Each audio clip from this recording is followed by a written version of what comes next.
The old Texas rig plastic worm is something that has been around forever, as far as I'm concerned, at least. You know, in bass fishing, a Texas rig worm has definitely been one that has caught a lot of bass over the years. For me, a worm that I have so much confidence in, whether that's, you know, fishing during the spawn, when those fish are actually on the bed. I've caught them a lot sight fishing with this worm. I've caught them post spawn.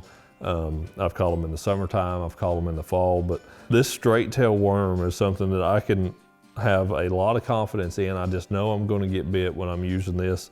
And it's very efficient is another great part of it. It's efficient at not getting hung up a lot because it's very streamlined. It goes in and out of cover really well. It's also very efficient at landing fish. That's something that's really important as any angler, but especially a tournament angler. You want, you know, 100% of your bites, you want to turn those into fish caught. And that is something that I have a really good chance of doing with this particular worm on this setup the way that I've got it.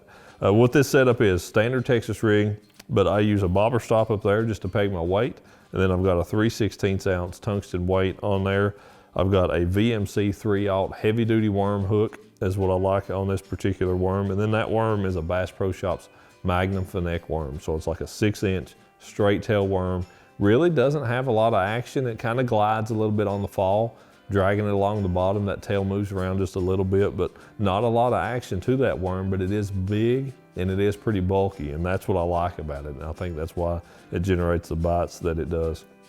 Setup that I like to fish this on, this really complements that particular worm really well in my opinion, but that's a Johnny Morse Platinum rod, 7-1 medium heavy action, a Platinum reel 8:3-to-1 gear ratio.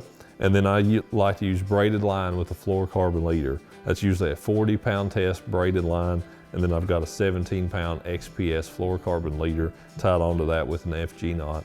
From the pre-spawn all the way to the fall, this worm will absolutely catch them.